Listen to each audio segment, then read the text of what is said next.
বিসমিল্লাহ আলহামদুলিল্লাহি রাব্বিল আলামিন আসসালাতু ওয়াসসালামু আলা আশরাফিল আমবিয়া ওয়াল মুরসালিন ওয়া আলা আলিহি ওয়া সাহবিহি আজমাইন। গণমানুষের প্রিয় ঠিকানা, মজলুম নির্যাতিত নিপীড়িত মানুষের একমাত্র আশ্রয়স্থল বাংলাদেশ জামায়াত ইসলামী কারাগার ইউনিয়নের আজকে এই মিলনী অনুষ্ঠানের সম্মানিত সভাপতি, বিশিষ্ট সাবেক ছাত্রনেতা, বিশিষ্ট শিক্ষাবিদ জনাব মাওলানা ডাক্তার সাইফুল ইসলাম আলী, উপস্থিত রয়েছে ইউনিয়নের সেক্রেটারি জনাব মাওলানা জনাব আনোয়ার হোসেন জিল্লু ভাই, উপস্থিত রয়েছেন আমাদের আরেকজন ঢাকা মহানগরী দায়িত্ব পালন করেন প্রিয় ভাই মাওলানা আলামিন ভাই, উপস্থিত আছেন সংগঠনের নেতৃবৃন্দ, উপস্থিত রয়েছেন শ্রমিক কল্যাণ ফেডারেশনের সদর উপজেলা শাখার সম্মানিত সেক্রেটারি জনাব ডাক্তার আব্দুল্লাহ ভাই এবং অন্যান্য নেতৃবৃন্দ, ওয়ার্ড ইউনিট ফোর্টের দায়িত্বশীল ভাইরা, আন্দোলনের কর্মী ভাই, আসসালামু আলাইকুম ওয়া রাহমাতুল্লাহ। রোদ্রের প্রভাবতা বাড়ছে, আপনারা আবার সরানো যাবেন, এই জন্য আমি কথা সংক্ষিপ্ত করব। অল্প সময় ধৈর্য ধরে কথাগুলো শোনার জন্য অনুরোধ করছি। সম্মানিত উপস্থিতি, মহান আল্লাহ রাব্বুল আলামিনের শুকরিয়া আদায় করছি যে আল্লাহ রাব্বুল আলামিন আমাদেরকে আজকের এই সুন্দর পরিবেশে ঈদ মিলন করার সুযোগ করে দিয়েছেন। এই জন্য আমরা কালেমার শুকর আদায় বলছি আলহামদুলিল্লাহ। সালাম বিশ্ব মানবতার মহান প্রাণ রাসূল মুহাম্মদ সাল্লাল্লাহু আলাইহি সাল্লামের রওজা মদিনায় শুহাদা তার সর্বোচ্চ জান্নাত কামনা করছি। আমরা শ্রদ্ধা করে স্মরণ করছি আমাদের প্রিয় নেতৃবৃন্দকে, বিশেষ করে 11 জন নেতৃবৃন্দকে একে একে আমরা হারিয়েছিলাম, যাদেরকে জেলখানায় নির্মম নির্যাতন করে রিমান্ড দিয়ে বিভিন্ন জায়গাতে তাদেরকে বিভিন্ন সময়তে আটকে রেখে আমরা একে একে 11 জন নেতৃবৃন্দকে হারিয়েছি। বিশেষ করে সর্বশেষ জুলাই বিপ্লবের আগেই আমাদের প্রিয় রাহবা, আমাদের প্রিয় কোরআনের পাখি আল্লামা দেলোয়ার হোসেন সাইদি সাহেবকে চিকিৎসার নাম দিয়ে, অপচিকিৎসা দিয়ে তাকে পৃথিবীর বুক থেকে বিদায় করে দিয়েছে। আমরা প্রিয় ভাইদের জান্নাতের সর্বোচ্চ আসন জান্নাতুল ফেরদাউস কামনা করছি, আমরা বলছি আমিন। আমরা স্মরণ করে নিচ্ছি আমাদের প্রিয় সেই ছাত্র যুব সমাজ যারা বাতিলের সামনে একটা প্রেসিডকে বিদায় দেওয়ার জন্য, একটা খুনিকে বিদায় দেওয়ার জন্য রাজপথে তাদের বুককে তারা পেতে দিয়ে তারা জীবনটুকু বিলিয়ন করে দিয়েছেন। আবু সাইদ মুক্ত সহকারে সকল শহীদদেরকে আমরা আজকের এই প্রোগ্রাম থেকে শ্রদ্ধা করে স্মরণ করছি। আমরা তাদের আল্লাহ রাব্বুল আলামিন তাদেরকে জান্নাতের সর্বোচ্চ আসন দান করে আমরা বলছি আমিন। সম্মানিত উপস্থিতি, আমরা একটি মাস শেষ করেছিলাম। আমরা বিগত সময় আমরা সিয়াম সাধনার মাধ্যম দিয়ে আমরা একটি মাস শেষ করেছি। আমরা প্রশিক্ষণ গ্রহণ করেছি। কোরআন নাজিলের মাসে আমরা প্রশিক্ষণ নিয়েছিলাম 12, আগামী 11টি মাসকে সুন্দরভাবে পরিচালনা করার জন্য। আমরা 11টি মাসকে আমরা সুন্দরভাবে পরিচালিত করব, সুন্দরভাবে ডেলে সাজাবো, সেজন্য আমাদের এই প্রশিক্ষণ দিয়েছিলাম।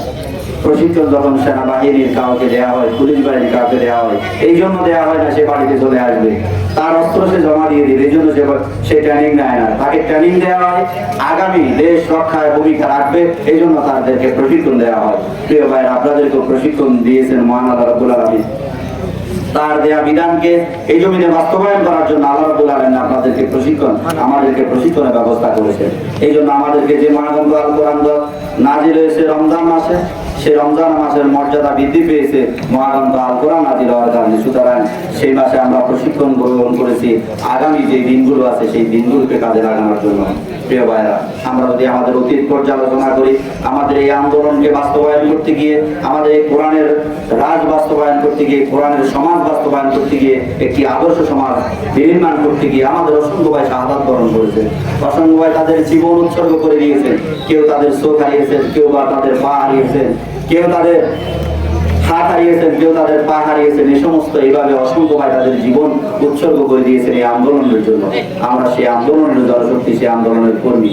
এই জন্য আমরা আমাদের সেই আন্দোলনকে যথাযথভাবে দায়িত্ব পালন করে এই আন্দোলনের দায়িত্ব কাজ আমাদেরকে সকল করে আমাদেরকে পৌঁছিয়ে দিতে হবে। আগামী যে দাওয়াতি পক্ষ আসতেছে, আমাদের সেই পক্ষের মাধ্যমে 11 তারিখ থেকে প্রত্যেক বাড়িতে বাড়িতে আমাদেরকে প্রত্যেক ঘরে ঘরে আমাদেরকে পৌঁছিয়ে দিতে হবে। কারণ আমাদের যে সমস্ত ভাইরা শাহাদাত বরণ করেছেন, কালকে আমাদের ময়দানে তারা যদি রক্ত মামা কাপড় নিয়ে আল্লাহর কাছে ফরিয়াদ করে, আল্লাহ রাব্বুল আলামিন আমি জীবনটুকু উৎসর্গ করে দিয়েছি আন্দোলনের জন্য, আমার রেখে দেওয়ার কাজ তো তাদের জন্য রেখে গিয়েছিলাম। আমার এখনো মনে পড়ে আমাদের কোম্পানিগঞ্জের সেই প্রিয় স্যার শহীদ, আমি যখন ছাত্র শিবিরের জেলা সভাপতি, তারা পৃথিবীর বুক থেকে বিদায় নিয়েছে। রাস্তায় তাদেরকে পিচ দ্বারা রাস্তায় গুলি করে প্রকাশ্য তাদেরকে হত্যা করা হয়েছে এবং তাদের রক্তগুলো পিঙ্কি দিয়ে আমাদেরকে মনে হয় যেন সেদিন বলে গেছে, দায়িত্বগুলো তোমাদের উপরে দিয়ে গেলাম, দায়িত্বগুলো তোমাদের উপরে দিয়ে গেলাম, তোমরা দায়িত্ব পালন করো। প্রিয় ভাইরা, এই জন্য আমাদেরকে দায়িত্বের জায়গা থেকে যথাযথ দায়িত্ব পালন করতে হবে, আমাদেরকে কাজ করতে হবে। আমাদের যদি একে একে আমাদের যারা শাহাদাত বরণ করেছেন দুই একজনের ঘটনা যদি আপনাদের সাথে স্মৃতিচারণ করি, আপনারা বুঝবেন আমাদের ভাইরা কত বেশি নির্মম নির্যাতনের শিকার হয়েছে। 1988 সালের প্রিয় ভাই আমাদের আসগর আলী ভাই, তাকে শাহাদাত বরণ করতে হলে রাজশাহীর ক্যাম্পাসে, রাজশাহী বিশ্ববিদ্যালয়তে পারিবারিক প্রয়োজনে তিনি ছাত্র জীবনে সে বিয়ে করেছিলেন। যখন ঈদের ছুটিতে বাড়িতে গিয়েছিলেন 1988 সালে, ঈদের ছুটিতে যখন বাড়িতে গেলেন, বাড়িতে যাওয়ার পর তার বাচ্চার সাথে, তার পরিবারের সাথে তিনি উদযাপন করবেন। ছোট্ট একটা তার মেয়ে রয়েছে, মেয়েটা খুশিতে আত্মহারাতে বাবার সাথে অনেকদিন পরে ঈদ করার সুযোগ হয়েছে, বাবার সাথে ঈদ করবে। বাবা যখন বিশ্ববিদ্যালয় থেকে যখন খবর আসলো যে বিশ্ববিদ্যালয় ক্যাম্পাসের পরিবেশ ভালো নেই, তাকে বিশ্ববিদ্যালয়তে চলে যেতে হবে, তখন তার স্ত্রী আর পরিবার পরিজনকে বিদায় নিচ্ছেন, বলছেন যে আমি তো বিশ্ববিদ্যালয়তে এসে ক্যাম্পাসে চলে যেতে হচ্ছে, ক্যাম্পাসের পরিবেশ পরিস্থিতি ভালো না থাকার কারণে আমাকে ক্যাম্পাসে যেতে হচ্ছে, তোমরা আমার জন্য দোয়া করে এই কথা বলে বিদায় নিচ্ছিলেন। আর সত্য সেই মেয়েটা বাবারা লক্ষ্য করে বলছে, বাবা তুমি আমার সাথে ঈদ করবে না, বাবা তুমি যদি আমার সাথে ঈদ না করো তাহলে তুমি কখন আসবে, তুমি আসার সময় আমার জন্য একটা লাল জামা নিয়ে আসি, আমি তোমার ওই লাল জামা গায়ে দিয়ে আমি উদযাপন করবো। ওই অবধ শিশুটা জানতো না যে তার বাবা আর তার কাছে আর ব্যাগ আসবে না। রাজশাহী বিশ্ববিদ্যালয়তে যখন বাতিলের আক্রমণে প্রিয় সেই শহীদ আসগর আলী ভাই শাহাদাত বরণ করেছিলেন, মেয়ে চেয়েছিল তার জন্য একটা লাল জামা, মেয়ের জন্য বাবা একটা লাল কপির উপহার দিয়ে গেলেন। যখন শাহাদাত বরণ করলেন, কিছু বছর পর যখন মেয়ের বিয়ে হলো, বিয়েতে সংগঠনের ভাইয়েরা তার জন্য একটা লাল শাড়ি যখন উপহার দিলেন, মেয়ে তখন সংগঠন ভাইদেরকে ডেকে বলছেন, তোমরা আমার জন্য লাল শাড়ি এনেছো, তোমরা কি জানো আমি লাল জামা লাল শাড়ি পরা ওই দিন সিদ্ধান্ত নিয়েছি, যেদিন আমি আমার বাবাকে বলেছি, বাবা তুমি আমার জন্য একটা লাল জামা নিয়ে আসিও। আমার বাবা যখন আমাকে লাল জামা দিতে পারে নাই, সেদিন থেকে আমার বাবা লাল জামা আনতে গিয়ে শাহাদাত বরণ করেছে।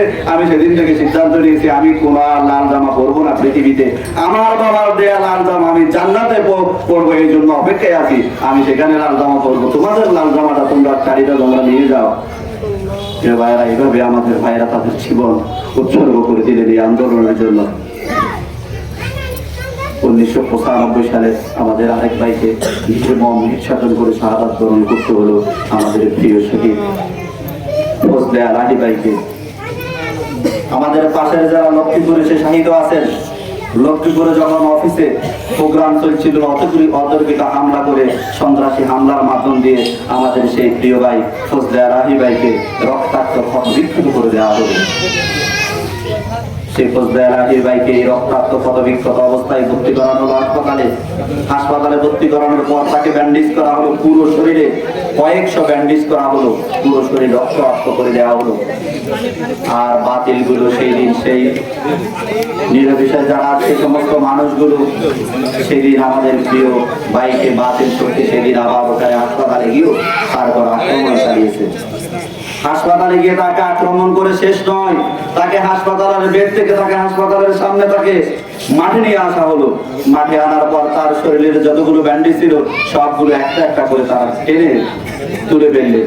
শুধু কি তাই শেষ নয়, তাকে যতগুলো সেলাই করা হলো সবগুলো ছিল একটা একটা করে তারা সেদিন তারা কেটে দিলেন। মানব রচিত হায়নারা, মানব রচিত পরিচয় হায়নারা সেই দিন আমাদের শুধু আসগর আলী ভাইকে ব্যান্ডেজ তুলে শেষ করেন নাই, তাকে শুধুমাত্র ব্যান্ডেজ গুলো তাদের যে সেলাই করছে সেটা পুরো কেটে শেষ করেন নাই, তার কফিনটাকে তারা হাসপাতালের একটা পিছনে পুকুর ছিল, ওই পুকুরে তারা প্রিয় ভাইয়ের সেই কফিনটাকে তারা ওখানে ফেলে দিলেন। ফেলে দেওয়ার পরে তারা ওখানে যতক্ষণ পর্যন্ত না তার মৃত্যু নিশ্চিত না হয়েছে ততক্ষণ পর্যন্ত তারা ওখানে দাঁড়িয়েছিলেন। মৃত্যু নিশ্চিত হওয়ার পরে সেই প্রিয় ফজলে আলী ভাইয়ের কফিনকে তারা ওখানে ফেলে দিয়ে তারা ওখান থেকে চলে গেলেন। প্রিয় ভাইরা, এইভাবে আমাদের ভাইদেরকে নির্মম নির্যাতন নির্মম ভাবে তাদেরকে পৃথিবীর বুক থেকে বিদায় করে দিয়েছেন। প্রিয় ভাইরা, আমরা সেই আন্দোলনের জনশক্তি, আমরা সেই আন্দোলনের কর্মী। আমরা যদি এখন যথাযথভাবে দায়িত্ব পালন না করি, কালকে আমাদের ময়দানে আমাদেরকে আল্লাহর কাছে আমাদের জবাবদিহি করতে হবে। এই জন্য আমরা আমাদের প্রত্যেকটি জায়গা থেকে আমরা দাওয়াতি কাজ করার মাধ্যম দিয়ে এই ময়দানকে উর্বর ময়দান হিসাবে আমরা তৈরি করবো।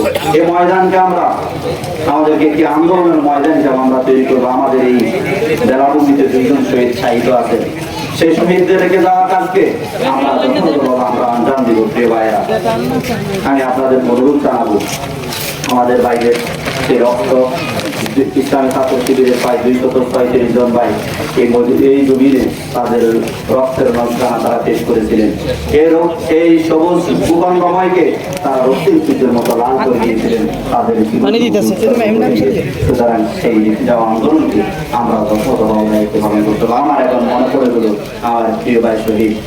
আমি অনুরোধ করবো, আমি শেষ করে দিচ্ছি, আপনারা যে কথা বলবেন আমাদের প্রিয় ভাই প্রিয় রবিউল ইসলাম ভাই। রবিউল ইসলাম রাজশাহী বিশ্ববিদ্যালয়ের মেধাবী ছাত্র ছিল। 1993 সালে তিনি রাজশাহী বিশ্ববিদ্যালয়ে পড়াশোনা করছিলেন। মাস্টার পরীক্ষা শেষ হয়েছে। দীর্ঘদিন সংগঠনের প্রয়োজনে সংগঠনের ভাইদেরকে তাদেরকে ছুটি দিতে পারছে না, সংগঠনের প্রয়োজনে সেই ছুটি দিতে পারছে না, দীর্ঘদিন বাড়িতে যেতে পারে নাই। তার বাবাও তার ছাত্র জীবনে মৃত্যুবরণ করেছে। সে রবিউল ইসলাম ভাই যখন বাড়িতে যাওয়ার জন্য ক্যাম্পাসে গিয়ে তৎকালীন রাজশাহী বিশ্ববিদ্যালয়ের সভাপতি ছিলেন মতিউর রহমান আকন ভাই, বাইকে গিয়ে বললেন, ভাই প্রিয় ভাই আমাকে বাড়িতে যেতে হবে, আমার ছুটির প্রয়োজন। আকন ভাই বলছেন, রাজশাহী বিশ্ববিদ্যালয়ের ক্যাম্পাসে প্রতিষ্ঠা বার্ষিকী পালন হবে আগামী 2 দিন পর।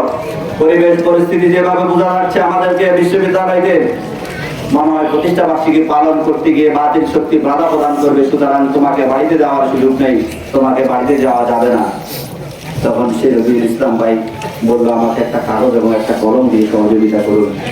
রবিউল ভাইকে একটা কাগজ এবং একটা কলম দেওয়া হলো। তিনি একটা চিঠি লিখলেন তার মায়ের কাছে, গো মা, আমার বাবা 70 বয়সে মৃত্যুবরণ করেছে, তুমি আমার মা এবং বাবার দুটো দায়িত্ব একসাথে পালন করেছো গো মা। সংগঠনের প্রয়োজনে আমি তোমার হাতের বানানো পিঠে খাওয়ার কথা ছিল, তোমার সাথে একসাথে সাক্ষাৎ করার কথা ছিল গো মা, আমি তোমার সাথে দেখা করতে পারছি না। তুমি যদি আমার শাহাদাতের খবর শুনো, তোমার চোখের পানি ছেড়ে দিয়ে জান্নাতের পথকে রুদ্ধ করবে না। কিন্তু তোমার রবিউল, তোমার সাথে দেখা হবে আমার জান্নাতের সিঁড়িতে। এই কথা বলেই প্রিয় রবিউল ইসলাম ভাই তার মায়ের কাছে চিঠি প্রেরণ করে দিলেন। আর মা শুয়ে শুয়ে চিঠিটা পড়ছেন, আমার ছেলে দীর্ঘদিন বাড়িতে আসতেছেন, আমার কাছে একটা চিঠি প্রেরণ করেছে। কি চিঠি প্রেরণ করেছে আমি একটু পড়ি। মা শুয়ে শুয়ে রবিউলের চিঠি পড়ছেন, আর শোয়া থেকে লাভ দিয়ে উঠে বসে গেলে, তোরা রাজশাহী বিশ্ববিদ্যালয়কে খবর নেই। আমার মন বলছে আমার রবিউল আর বেঁচে নেই, আমার রবিউল মনে হয় শাহাদাত বরণ করেছে, বাতিল শক্তি মনে হয় আমার রবিউলকে শেষ করে দিয়েছে, তোরা বিশ্ববিদ্যালয়তে একটু খবর নে। মায়ের চিঠি পড়া শেষ, চিৎকার করে কান্না শেষ। কিছুক্ষণ পরেই অ্যাম্বুলেন্সে করে রবিউলের লাশ তার মায়ের কাছে উপহার চলে আসলো। মায়ের সকল আকাশ বাতাস সেই দিন রবিউলের জন্য কান্নায় পুরো আকাশ বাতাস বাড়ি উঠছে। এলাকার প্রতি পাড়া প্রতিবেশী, পুরুষ মহিলা, আবার বৃদ্ধ বনিতা, ছাত্র সমাজ সবাই রবিউল এত ভালো ছেড়েছিল, তাকে লক্ষ্য করে তাকে দেখার জন্য, তার মায়ের সাথে সাক্ষাৎ করার জন্য, রবিউলের কফিন দেখার জন্য সবাই চলে আসলেন। সবাই কান্নাকাটি করছেন, এলাকার মহিলারা কান্নাকাটি করছেন, সবাই চোখের পানি ছেড়ে দিয়েছেন। কিন্তু রবিউলের মা এক জায়গায় নির্বাক হয়ে বসে আছেন, তার চোখের কোনো পানি নেই। ছাত্র শিবিরের ভাইরা প্রশ্ন করলো, মাগো তুমি তো কাঁদছো না, তোমার ছেলে রবিউল শাহাদাত বরণ করেছে, সকল মানুষ কাঁদছে, তোমার চোখের পানি নেই কেন গো মা? তখন রবিউলের মা সেদিন জবাব দিল, আমার রবিউল চিঠিতে রেখেছে আমার সাথে রবিউলের সাক্ষাৎ হবে জান্নাতে, আমাকে কান্না করার জন্য নিষেধ করেছেন, এই জন্য আমি কাঁদছি না। আমি রবিউলের সাথে জান্নাতের সিঁড়িতে যখন দেখা হবে তখন রবিউলকে আমি জড়িয়ে ধরে সেদিন কান্না করব, এর আগে আমি কান্না করতে চাই না। রবিউল আমাকে চিঠি লিখে নিষেধ করেছেন। সে আন্দোলনের জনশক্তি আমরা, সে আন্দোলনের কর্মীরা আমরা।